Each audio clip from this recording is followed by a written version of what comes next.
जय हिंद साथियों, आपका अपनी यूट्यूब चैनल में हार्दिक स्वागत है। साथियों, आज हम आगामी राष्ट्रीय मींस कम मेरिटशिप एग्जाम को लेकर जो शैक्षिक योग्यता के महत्वपूर्ण प्रश्न हैं उन पर चर्चा करेंगे। ये जो प्रश्न हैं आगामी परीक्षा को लेकर बहुत ही इम्पोर्टेंट हैं और इनसे परीक्षा में सवाल निश्चित रूप से पूछे जाएंगे। तो आइए साथियों देखते हैं शैक्षिक योग्यता के महत्वपूर्ण प्रश्न और उनके सही उत्तर। साथ ही समाज विज्ञान विषय का पहला प्रश्न है, विश्व इतिहास को कितने कालों में विभाजित किया जाता है? इसका सही उत्तर ऑप्शन दूसरा 3 कालों में। अगला इम्पोर्टेंट प्रश्न है, भारत पहुंचने के लिए समुद्री मार्ग की खोज किसने की थी? इसका सही उत्तर है ऑप्शन दूसरा वास्को डी गामा ने। अगला प्रश्न है, स्थायी बंदोबस्त सर्वप्रथम अंग्रेजों ने किस प्रांत में लागू किया था? तो इसका उत्तर है ऑप्शन पहला बंगाल में। 1793 ईस्वी में जो है लॉर्ड कॉर्नवालिस ने जो है स्थायी बंदोबस्त प्रारंभ किया था। अगला प्रश्न है, अशोक चक्र किस रंग का होता है?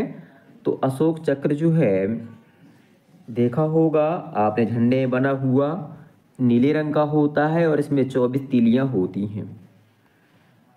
अगला प्रश्न है, बुद्ध जी को जो है गौतम बुद्ध को जो ज्ञान प्राप्त हुआ था उसे किस नाम से जानते हैं? तो उसको जो है संबोधि नाम से जाना जाता है। प्रश्न है, शेरशाह के इतिहास में क्यों प्रसिद्ध है? अपने प्रशासन के कारण ये प्रसिद्ध है। इसने जो जीटी रोड का निर्माण करवाया था। अगला प्रश्न है, अंग्रेजों के शासनकाल में भारत का मैनचेस्टर किसको कहा जाता था? तो इसको जो है सूरत को कहा जाता था। अगला प्रश्न है, टीपू सुल्तान कहाँ के शासक थे?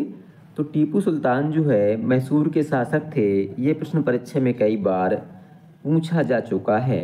इनके पिताजी का नाम था हैदर अली। अगला प्रश्न है, गुरु नानक देव की जन्मस्थली कहाँ पे है? तो उत्तर है तलवंडी में। प्रश्न है, विश्व की सबसे स्वच्छ पानी की जो बड़ी झील है कौन सी है?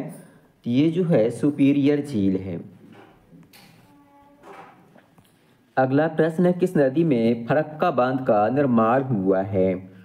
तो इसका उत्तर ऑप्शन तीसरा गंगा नदी। और गंगा नदी जो है भारत की सबसे लंबी नदी है। अगला प्रश्न है, तुंगभद्रा सिंचाई योजना किस राज्य से संबंधित है? इसका उत्तर है आंध्र प्रदेश राज्य से। अगला प्रश्न है, किस नदी को छत्तीसगढ़ की जीवन रेखा कहते हैं? इसका उत्तर है महानदी को। अगला प्रश्न है, हमारी पृथ्वी के सर्वाधिक निकट ग्रह कौन सा है? तो हमारी पृथ्वी के सर्वाधिक निकट ग्रह है जो दिए गए ऑप्शन है इनमें से शुक्र है। पहला होता है बुध, तो दूसरे नंबर पर आता है शुक्र। और शुक्र को जो है पृथ्वी की बहन, शाम का तारा, सुबह का तारा भी कहते हैं। और जो मंगल ग्रह होता है इसको लाल ग्रह भी कहते हैं। और बृहस्पति ग्रह जो है सौर मंडल का सबसे बड़ा ग्रह है। अगला प्रश्न है, कौन सी घाटी का निर्माण संरचना तारकी से हुआ है? तो इसका सही उत्तर है ऑप्शन डी दरार घाटी का। अगला प्रश्न है, भारत और चीन की जो मध्य सीमा रेखा है उसको क्या कहा जाता है? तो उसको जो है मैकमोहन रेखा कहा जाता है। अगला प्रश्न है, वायुमंडल की सबसे निचली परत को क्या कहते हैं? तो इसको क्षोभ मंडल कहा जाता है। ग्रीनविच रेखा कितने अक्षांश अंश देशांतर से खींची गई है? तो इसका उत्तर है 0। अगला प्रश्न है बहुत ही इंपॉर्टेंट है, कई बार परीक्षा में इस प्रकार के सवाल पूछे जाते हैं कि गेहूं किस प्रकार की फसल है? तो गेहूं जो है रबी की फसल है। रबी की फसल वे फसलें होती हैं जो अक्टूबर नवंबर में बोई जाती हैं और मार्च अप्रैल में काटी जाती हैं, जैसे गेहूँ, चना, सरसों। और खरीफ की फसलें जून जुलाई में बोई जाती हैं, सितंबर अक्टूबर में काटी जाती हैं, जैसे धान, मक्का, बाजरा, ज्वार इत्यादि। अगला प्रश्न है, सारे जहाँ से अच्छा हिंदुस्तान हमारा की रचना किसने की थी? जिसका सही उत्तर ऑप्शन दूसरा इकबाल ने। और जो रविंद्रनाथ टैगोर जी हैं, इन्होंने जो है भारत का राष्ट्रगान जन गण मन अधिनायक जय ही लिखा है। और बंकिम चंद्र चट्टोपाध्याय जी ने जो है भारत का राष्ट्रगीत वंदे मातरम लिखा है। अगला प्रश्न है, सूचना का अधिकार अधिनियम कब लागू हुआ था? इसका उत्तर है ऑप्शन चौथा सन 2005 ईस्वी में। अगला प्रश्न है, इनमें से कौन अपने पद की शपथ नहीं लेता है? तो ऑप्शन इसमें जो है ए दिया हुआ है। अगला प्रश्न है, उप सरपंच को कौन चुनता है? तो जो उप सरपंच है, इसका चुनाव सभी पंच मिलकर करते हैं। अगला प्रश्न है, बहुत ही बार परीक्षा में पूछा जा चुका है, जो संविधान के प्रारूप समिति के अध्यक्ष कौन थे? तो डॉक्टर भीमराव अंबेडकर जी थे। और पंडित जवाहरलाल नेहरू जो हैं, ये जो है भारत के प्रथम प्रधानमंत्री थे। अगला प्रश्न है, भारत की जो संविधान के उद्देशिका है, उसमें कितने प्रकार की स्वतंत्रताएं प्रदान की गई हैं? तो उत्तर है 5 प्रकार की। अगला प्रश्न है, शोषण के विरुद्ध अधिकार कितने वर्षों तक के बच्चों को सुरक्षा प्रदान करता है? इसका सही उत्तर ऑप्शन बी 14 वर्ष तक के बच्चों को। अगला प्रश्न है, राज्यसभा में कितने सदस्यों को राष्ट्रपति मनोनीत करते हैं? इसका उत्तर है ऑप्शन राज्यसभा में है तो 12 सदस्यों को। अगला प्रश्न है, भारत के संविधान में कितनी अनुसूची हैं?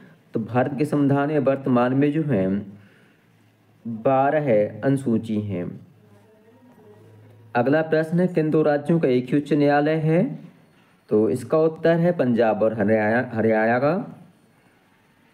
अगला प्रश्न है, अर्थशास्त्र धन का विज्ञान है, यह कथन किसका है? तो यह कथन जो है एडम स्मिथ का है। अगला प्रश्न है, सीमा शुल्क लगता है?